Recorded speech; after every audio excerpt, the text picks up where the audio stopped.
दिल आराम से शादी के बाद बादशाह ने बुजुर्ग महर को हुक्म दिया कि इल्म नुजूम के जरिए मालूम करो कि हमारे तख्त व ताज का वारिस कब पैदा होगा। बुजुर्ग महर ने हिसाब लगाया और बादशाह को खुशखबरी सुनाई कि इसी साल शहजादा पैदा होगा। इसकी सल्तनत बहुत वसी होगी और वो 100 बरस तक निहायत शान व शौकत से हुकूमत करेगा। दुनिया की बहुत बड़ी सल्तनतें और बादशाह उसे खराज अदा करेंगे। बादशाह कुबाद ये बातें सुनकर बेहद खुश हुआ। कुछ अरसे बाद बादशाह के यहाँ एक खूबसूरत शहजादा पैदा हुआ। बादशाह ने यह खबर सुनी तो तमाम मुल्क में 7 रोज तक जश्न मनाने का हुक्म दिया। हजारों कैदी रहा किए गए, गरीबों को खाना खिलाया गया और खूब खैरात की गई। रात को सारे मुल्क में चरागा हुआ और खुशी के शादियाने बजाए गए। जब शहजादा पैदा हुआ तो उसी वक्त शहर मदन के करीब एक खुश्क चश्मे में खुद ब खुद पानी जारी हो गया। इस चश्मे से बादशाह के लिए किसी जमाने में पीने का पानी ले जाया जाता था।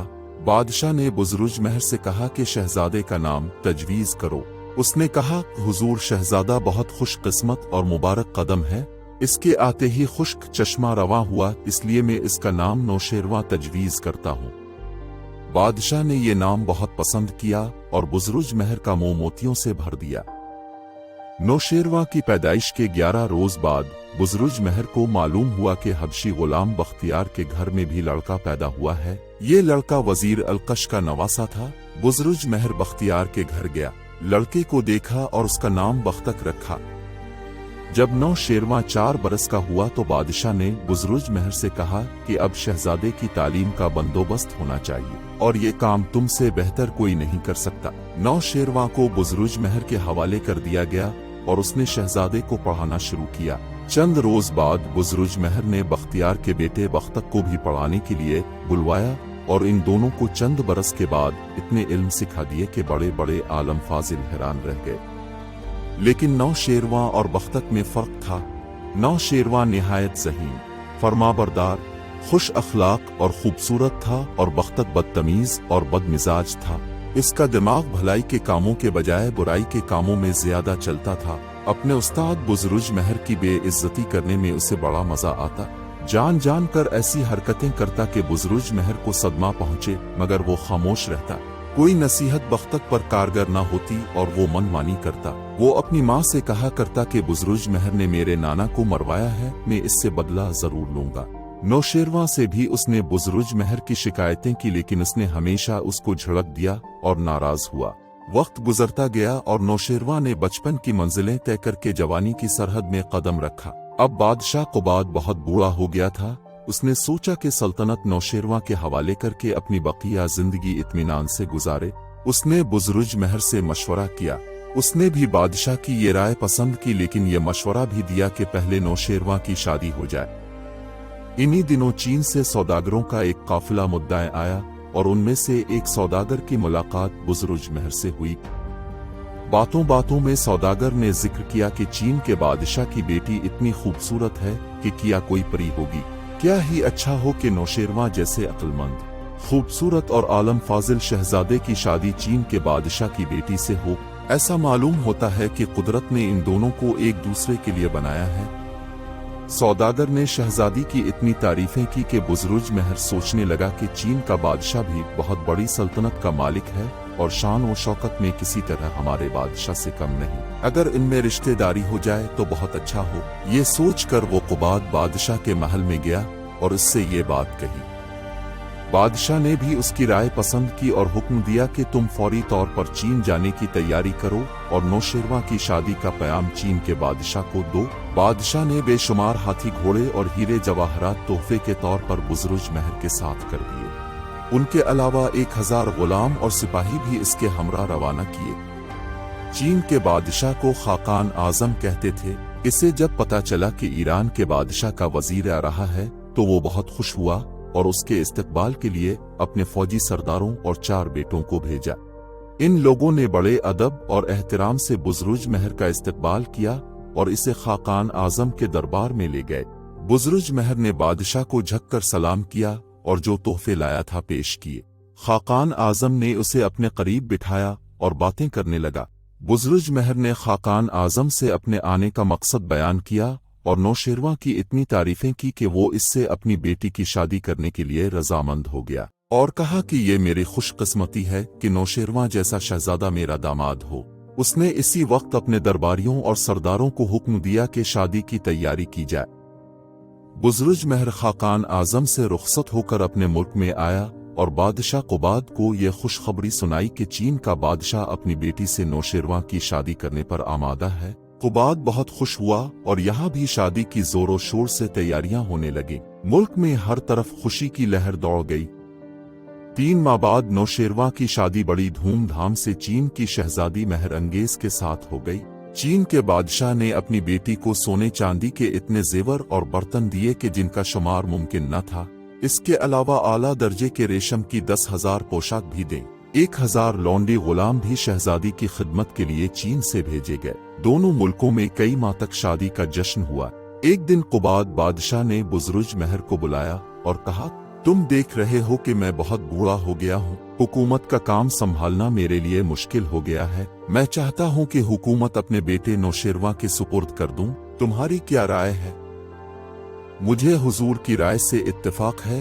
बुज़रुज महर ने अदब से जवाब दिया, नौशेरवा को तख्त पर बटेई और सल्तनत का काम उन्हें संभालने दीजिए। लेकिन एक बात मैं कहना चाहता हूँ, इजाजत हो तो अर्ज करूँ? हाँ हाँ, बड़े शौक से कहो। बादशाह ने कहा, मैं चाहता हूँ कि तख्त पर बिठाने से पहले नौशेरवा के हाथों में हथकड़ी और पाँव में बेड़ी पहनाकर इसको 40 दिन कैद खाने की तंग और अंधेरी कोठरी में रखा जाए। ये सुनकर बादशाह कुबाद सख्त हैरान हुआ। इसकी समझ में ना आया कि आखिर इस हरकत का मतलब क्या है। कहने लगा, मैं जानता हूँ कि तुम्हारी कोई बात भी दानाई से खाली नहीं होती। इसमें भी नौशेरवा के लिए कोई भलाई और बेहतरी होगी। तुम्हें पूरा इख्तियार है, जो चाहो करो। बुज़रुज महर ने बादशाह से इजाजत पाकर इसी रोज शहजादा नौशेरवा का शाही लिबास उतरवा कर उसे कैदियों के से कपड़े पहनाए, हाथों में लोहे की हथकड़ियां और पाँव में बेड़ियां डालें और कैद खाने में भिजवा दिया। 40 दिन तक शहजादे के साथ कैद खाने में वही सलूक हुआ जो दूसरे कैदियों के साथ होता था। 41वें दिन बुज़रुज महर घोड़े पर सवार होकर वहां आया, शहजादे को कैद खाने से निकाला और हुक्म दिया कि वो घोड़े के आगे आगे पैदल चले। इसी तरह बाजारों में उसे घुमाता फिराता बादशाह के महल पर आया। फिर कोड़ा मंगा कर जोर से 3 कोड़े शहजादे की पीठ पर मारे। तकलीफ और दर्द से नौशेरवा के आंसू निकल आए, लेकिन अपने उस्ताद का इतना रोब इसके दिल में था कि जरा भी चूं न की। इस काम से फारिग हो के बुज़रुज महर ने तलवार निकालकर शहजादे को दी और अदब से गर्दन झुकाकर कहा, ए शहजादे, ये गर्दन हाजिर है। मैंने आपकी शान में जो गुस्ताखी की है, इसकी सजा ये है कि इस तलवार से मेरी गर्दन उड़ा दी जाए। नौशेरवा हंस पड़ा, बुज़रुज महर को गिले से लगाया और कहने लगा, आप मेरे उस्ताद हैं, आपके मुझ पर इतने एहसान हैं कि उनका बदला मैं जिंदगी भर चुका नहीं सकता। अगर आपने मुझे 40 दिन कैद खाने में रखा, बाजारों में पैदल फिराया और कोड़े मारे तो जरूर उसमें मेरी ही कोई बेहतरी है, लेकिन मैं न समझ सका। बुज़रुज महर ने नौशेरवा की पेशानी पर बोसा दिया और कहा, मैंने ये काम इसलिए किया कि तुम अनकरीब अपने बाप की जगह इस सल्तनत के मालिक बनने वाले हो। तख्त व ताज तुम्हारी हवाले कर दिया जाएगा और तुम बादशाह कहलाओगे। मैंने तुम्हें कैद में इसलिए रखा कि तुम्हें मालूम हो कि कैद खाने में कैसी कैसी तकलीफें बर्दाश्त करनी पड़ती हैं और तुम किसी बेगुनाह को कैद न करो। दूसरे ये कि जो गुलाम और खादिम खिदमत करें और तुम्हारी सवारी के आगे आगे दौड़ें, उनकी कदर करो। तीसरे ये कि किसी को बेकसूर मत मारो। तुमने खुद कोड़ों की मार का मजा चख लिया है, इसलिए मुझे यकीन है कि किसी बेगुनाह को कोड़ों की सजा न दोगे। चंद रोज बाद नौशेरवा निहायत धूमधाम से तख्त पर बैठा। बादशाह कुबाद ने अपने हाथ से शाही ताज इसके सर पर रखा और दुआ दी। तमाम फौजी सरदारों, अमीरों और वजीरों ने नजर पेश की और वफादारी का हलफ उठाया। नौशेरवा ने बुज़रुज महर को अपना वजीर आजम मुकर्रर किया और अहद किया कि बुज़रुज महर से मशवरा किए बगैर कोई काम न करेगा। बुज़रुज महर को अब हबशी गुलाम बख्तियार से किया हुआ वादा याद आ गया कि अगर तुम्हारे घर बेटा पैदा हुआ तो उसे वजीर बनवा दूंगा। वो बख्तक को लेकर आया और उसे भी सिफारिश करके वजीर बनवा दिया।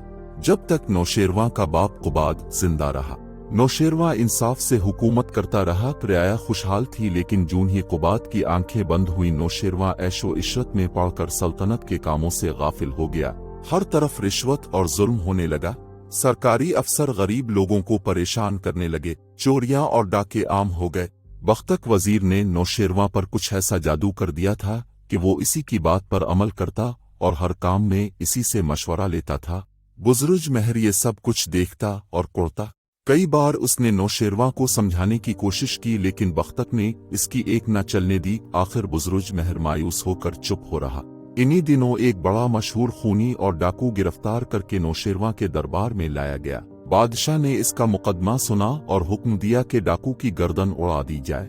जब जल्लाद उसे मारने के लिए जाने लगे तो डाकू ने कहा, हुजूर मैं मरने को तैयार हूँ, लेकिन मेरे सीने में एक ऐसा अजीब इल्म है जो दुनिया में मेरे सिवा किसी को मालूम नहीं। अगर मैं मर गया तो ये इल्म भी दुनिया से मिट जाएगा। मैं चाहता हूँ कि मरने से पहले ये इल्म किसी को सिखा दूं।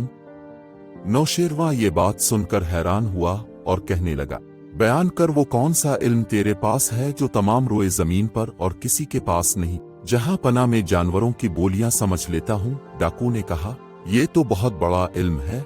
नौशेरवां ने कहा और बुज़ुर्ग महर को हुक्म दिया कि इस डाकू को अपने घर ले जाइए और जानवरों की जबान सीखने के बाद इसकी गर्दन उड़ा दीजिए। बहुत बेहतर आलीजा, बुज़ुर्ग महर ने कहा और उससे अपने घर ले गया। बुज़ुर्ग महर के घर पहुंचकर डाकू कहने लगा, मेरी शर्त यह है कि 40 रोज तक मुझे अच्छे अच्छे खाने खिलाओ, बेहतरीन कपड़े पहनाओ, मेरी हर ख्वाहिश पूरी करो, इसके बाद मैं तुम्हें जानवरों की जबान सिखाऊंगा। बुज़ुर्ग महर ने इसकी ये शर्त मंजूर की और डाकू की ख्वाहिश के मुताबिक उसको 40 रोज तक मजेदार खाने खिलाए और अच्छे अच्छे कपड़े पहनाए। 41वें रोज बुज़ुर्ग महर ने इससे कहा, तेरी शर्त मैंने पूरी की, अब मुझे जानवरों की जबान का इल्म सिखा। ये सुनकर डाकू ने कहकहा लगाया और बोला, ए बुज़ुर्ग महर तो इतना अक्लमंद आदमी होकर धोखा खा गया। क्या कभी तूने सुना है कि कोई इंसान जानवरों की जबान समझता हो? बुज़ुर्ग महर शर्मिंदा हुआ और कहा, इसका मतलब यह है कि तो जानवरों की जबान बिल्कुल नहीं समझता? बिल्कुल नहीं। फिर तूने झूठ क्यों बोला? सिर्फ 40 दिन की जिंदगी के लिए? हाँ, मैंने सोचा कि मरना तो है ही, फिर क्यों ना खूब खा पी कर और अपने दिल की ख्वाहिशें पूरी करने के बाद मरूं। डाकू ने हंस का जवाब दिया। बुज़ुर्ग महर हैरत से इसकी तरफ तकने लगा। ऐसे आदमी से इसका पाला कभी ना पड़ा था। वो बोला, अगर तू सच्चे दिल से वादा करे कि आइंदा कभी डाका नहीं मारेगा और न खुदा की मखलूक को सताएगा तो मैं तेरी जान बख्शी के लिए तैयार हूँ। मैं वादा करता हूँ कि आइंदा से ये तमाम बुरी हरकतें छोड़कर मेहनत मजदूरी से रोजी कमाऊंगा। डाकू ने जवाब दिया, अच्छा अब तो जहाँ चाहे चला जा, मैं तुझे छोड़ता हूँ। डाकू बुज़ुर्ग महर को दुआएं देता हुआ चला गया। इस वाक़ये के चंद रोज बाद नौशेरवां शिकार खेलने के लिए निकला और एक वीराने की तरफ जा पहुंचा। उस वक्त बादशाह के साथ बुज़ुर्ग महर और बख्तक के सवा और कोई न था। नौशेरवां इस वीराने को देखकर बुज़ुर्ग महर से कहने लगा, कैसी खौफनाक जगह है, दूर दूर तक आदमी नजर नहीं आता और न कहीं सब्जे ही का नामो निशान है। बुज़ुर्ग महर अभी जवाब देने न पाया था कि उल्लुओं का एक जोड़ा कहीं से उड़ता हुआ आया और एक ऐसे दरख्त पर बैठ गया जिसकी कोई शाख भी हरी न थी। आदमियों को अपने करीब देखकर उल्लू हो करने लगे। नौशेरवां ने पूछा, क्या तुमने इस डाकू से जानवरों की जबान समझने का इल्म सीख लिया था? जी हाँ हुजूर, सीख लिया था। बुज़ुर्ग महर ने कहा, हमें बताओ कि ये उल्लू आपस में क्या बातें कर रहे हैं।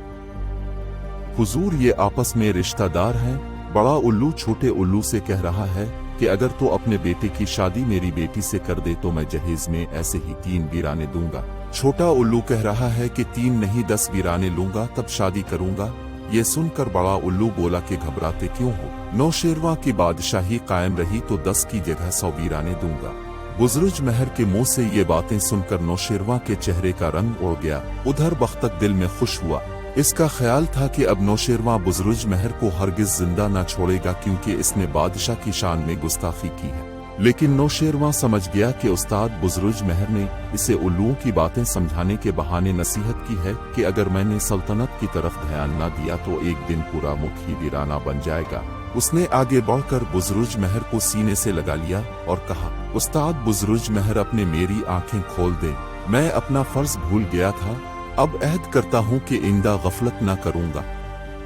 उसने मदियन में आते ही ऐलान करा दिया कि बादशाह हर फरियादी की फरियाद खुद सुना करेगा और जुल्म करने वाले को सजा देगा। اس اعلان کے ساتھ ہی بادشاہ نے عدل و انصاف کے تخت پر بیٹھ کر ایسے فیصلے کیے کہ لوگ اسے نوشیروان عادل کہہ کر پکارنے لگے۔ چند ہفتوں کے اندر اندر ساری برائیاں مٹ گئیں اور لوگ بادشاہ کی جان و مال کو دعائیں دینے لگے۔